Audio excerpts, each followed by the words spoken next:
हत्येच्या गटामध्ये सहभाग असल्याचा ठपका ठेवत हा मकोका लावण्यात आलेला आहे। वाल्मिक कराडवरती आता मकोकाच्या अंतर्गत गुन्हा दाखल होतोय। मकोका लावल्याच्या नंतर सीआयडी आता पुन्हा एकदा कोठडीची मागणी करणार आहे। सरपंच हत्येच्या गटामध्ये सहभाग असल्याचा ठपका ठेवण्यात आलाय आणि या प्रकरणी हा मकोका लावण्यात आलेला आहे। सहन करो ना अपना, सहन करो। पुढे पाठीमागे चला। अच्छा, शांत राहा, थोडं शांत राहायला तर मला बोलता येईल। तुम्ही शांत राहायला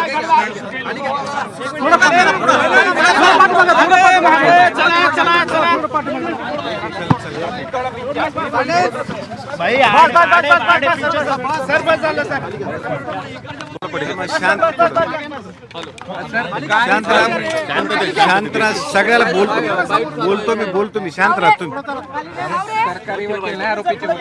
तुम्ही शांत राहिला तर मला बोलणं होईल। जरा शांत राहा, तुम्ही व्यवस्थित सांगतो तुम्हाला।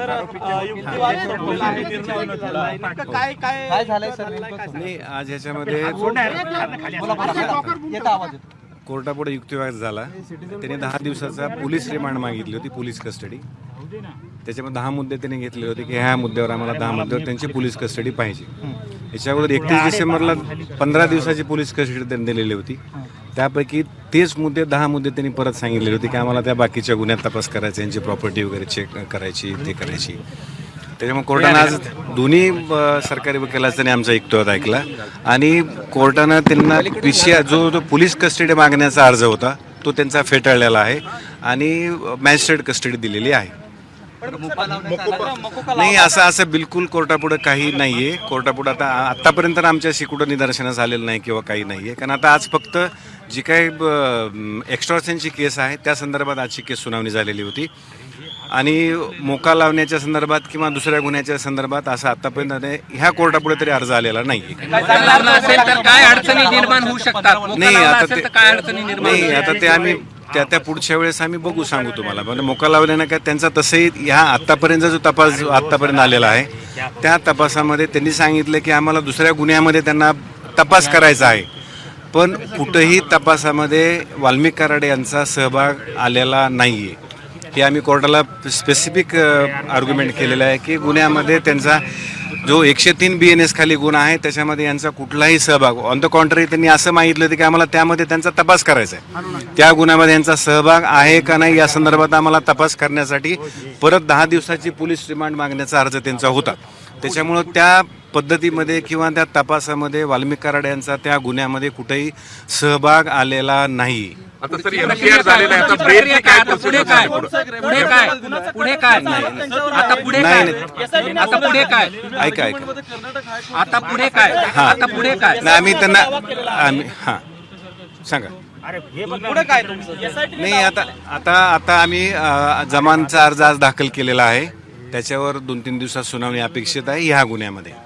कारण एमसीआर झाल्यामुळे आम्ही आता जमानतीचा अर्ज आजच दाखल केलेला आहे, त्याच्यावरची कोर्टाच्या ह्याच्याप्रमाणे 2-3 दिवसात सुनावणी जमानत काय प्रोसेस असणार आहे पुढे? मकोपा दाखल झाला तर ते कुठल्या कस्टडी? नाही, त्यांना पुन्हा कस्टडी मागतील ना, ते दुसऱ्या गुन्ह्यामध्ये कस्टडी मागतील। मोकोका लागला ती प्रोसिजर वेगळी आहे, कोर्ट आहे, त्या पद्धतीने बाकीची प्रक्रिया चालेल। त्याच्यामध्ये कोर्टामध्ये ज्यावेळेस आर्ग्युमेंट सुरू होते सर त्यावेळेस मोका लावण्यासंदर्भात काही आर्ग्युमेंट झाले होते? 10 मुद्दे नवीन काही नव्हते त्याच्यामध्ये की आम्हाला त्या गुन्ह्याचा तपास करणं आहे। बाकीच्या 3 गुन्ह्याचा रेफरन्स झालेला होता की दुसरा एक अट्रॉसिटीचा आहे, हा 103 BNSचा गुन्हा आहे, त्याच्यामध्ये यांचा तपास करायचा आहे। आणखी यांचे कुठे साक्षीदार आहेत का आणि ह्या संदर्भात त्यांनी कुठं प्रॉपर्टी घेतलेली आहे किंवा कुठं बाहेर राज्यात आहे, बाहेर देशात प्रॉपर्टी घेतलेली असेल, अशा संदर्भात आम्हाला तपास करायचा आहे, असे मुद्दे होते। त्याच्यामध्ये सगळे मुद्दे कोर्टानं काही ग्राह्य धरलेले नाहीत।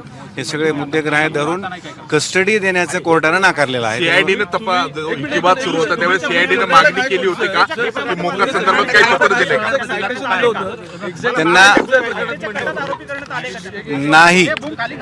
नाही, तेच सांगतो। आतापर्यंत तुमच्या पुढे येईपर्यंत असा कुठेही आम्हाला तर आतापर्यंत अर्ज नाहीये की त्यांना मोकोका लावलेला आहे किंवा त्या गुन्ह्यात घेतलेला आहे। ते आतापर्यंत आम्हाला त्या संदर्भात माहिती नाहीये। हा. आतापर्यंत माहिती नाहीये. त्या गुन्ह्यात 15 दिवसांची पोलीस कोठडीचा एक मुद्दा तुम्ही मांडला. हो, आम्ही त्याच्यात असा मुद्दा मांडला किंवा हे जे त्यांच्या 10 वर्ष 1 वर्ष असं नाही की फक्त 10 वर्ष, मॅक्झिमम 10 वर्ष शिक्षा याच्यामध्ये आहे. त्याच्यामुळे 1 वर्ष ते 10 वर्ष अशा संदर्भात शिक्षा असल्यामुळे आमचं असं म्हणणं होतं की 15 दिवसाची कस्टडी दिलेली आहे ती पूर्ण आहे. त्याच्यामध्ये त्या 15 दिवसात पूर्ण तपास झालेला आहे. त्यामुळे पुन्हा कस्टडी मागण्याचं तसं आवश्यकता इन्व्हेस्टिगेशन एजन्सीला नाही असं आम्ही आमचं म्हणणं मांडलं, ते ग्राह्य धरण्यात आलं. कर्नाटक हायकोर्टचं एक सायटेशन दिलं होतं सगळ्या प्रकरणामध्ये, काय थोडं ब्रीफ द्याल का? नाही, त्याच्यामध्ये आम्ही हेच सांगितलं होतं की ज्या ज्याच्यामध्ये 10 वर्षापर्यंत शिक्षा आहे, त्या 10 वर्षापर्यंत जी शिक्षा आहे त्याच्यामध्ये आमचं म्हणणं होतं की पहिला 40 दिवसाचा तपास आहे ते 15 दिवस तुम्ही पोलीस कस्टडी मागू शकता, असा आम्ही एक त्याच्या कर्नाटक हायकोर्टचा दाखला दिला होता. त्याच्यावर सुप्रीम कोर्टाने तो कन्फर्म केलेला आहे. ओके ओके एग्जैक्टली आप थोड़ा ब्रीफ दीजिए कि एग्जैक्टली कोर्ट रूम में क्या हुआ? नहीं, कोर्ट रूम की बातें बाहर नहीं बोल सकते भाई, आप बोलिए. कोर्ट रूम में that was an argument. Sir, आपकी आर्गुमेंट थी इसमें, नहीं, हमने यही आपका बेसिकली सुदर्शन गुले और इस दोनों मामले में नहीं, हमने वही बोला कोर्ट के अंदर जो बातें हुई हम आपको बता नहीं सकते. That was an part of the argument. So आपको क्या हुआ ये मेरा बताना जरूरी है. बाकी क्या MCR हुआ है, मैजिस्ट्रेट कस्टडी उनको दी गई है इसके पूरे जरिए. मामले में सर हत्या के मामले में उनका लिंक है, ऐसा बिल्कुल नहीं है. हमने बोला है कि उसमें उन्होंने अभी कस्टडी मांगा था कि हमको उसका इन्वेस्टिगेशन करना है.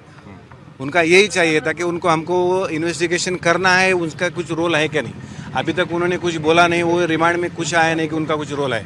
लेकिन ये कह रहे थे कि उनकी जो मालमत्ता है, यानी कि अलग अलग बुनियादी जगहों पे जहाँ उनकी प्रॉपर्टी है उसे भी क्रॉस वेरीफाई करना है आउट ऑफ इंडिया. नहीं, वो तो कभी भी कर सकते हैं ना. तो हमने बोला उसको कि भाई आपको प्रॉपर्टी इन्वेस्टिगेशन करने के लिए उनकी पर्सनल कस्टडी क्यों जरूरत है, पुलिस कस्टडी जरूरत नहीं.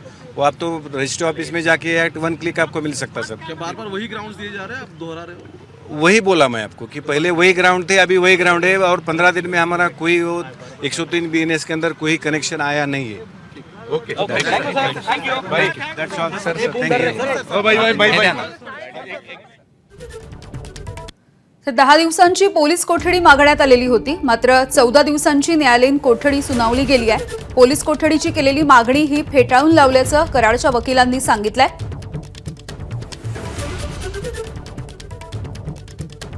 तर कराडच्या जामिनासाठी सुद्धा अर्ज दाखल झालाय. एबीपी माझा, उघडा डोळे बघा नीट.